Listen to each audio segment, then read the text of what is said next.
seeing, and especially with some of the relief payments in Canada, we're seeing some potential of what a universal. It's like a big run. Somebody I see in an article. It's like it's a test run in universal basic income. You know what I mean? So it's like That's what it feels like, and it feels like that here in Australia too, and I think in a lot of places in the world. And I hope that it just is good enough that we decide, hey, this is actually really important and it's really valuable to our lives, and we're feeling more fulfilled. And if we're feeling more fulfilled, we're generally going to be nicer to each other.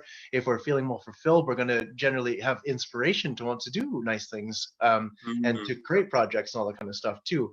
Whatever we grew up in, the idea is that you're supposed to struggle, and if you don't, people are kind of like mad at you. Like they there's are, actually a man. thing where that, They like if you are, don't yeah, struggle, they're like, well, I struggled, so you should struggle. And like that exactly.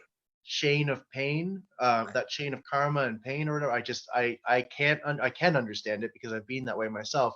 But after going through these experiences, I can't understand staying there, because as a society, we need to move from those things. Yeah, yeah, 100%, man, 100%. And I Even think the even universal basic income does that. You know what I mean? It takes that away, it gives everybody like a strong footing. You know what I mean? And it's like I've talked with a friend a bit lately, a lot about like the brain and the nervous system.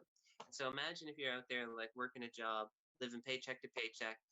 God forbid you got kids, you know what I mean? And it's like, even if you got a good job, it's like you're putting a lot of your time and energy going to work. Work can be stressful.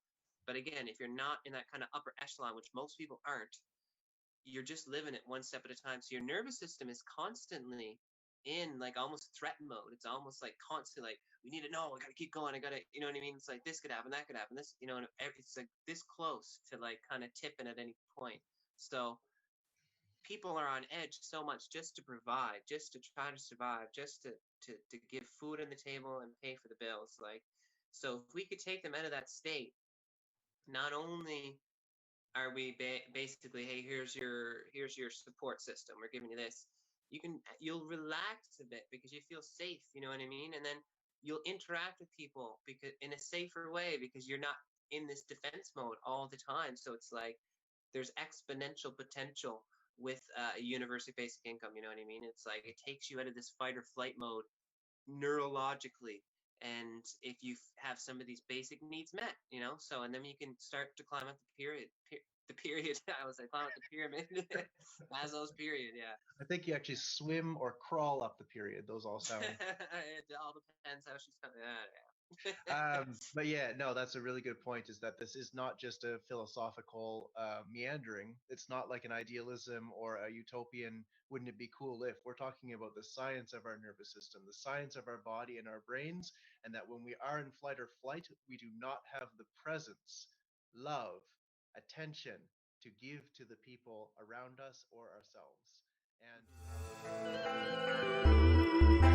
And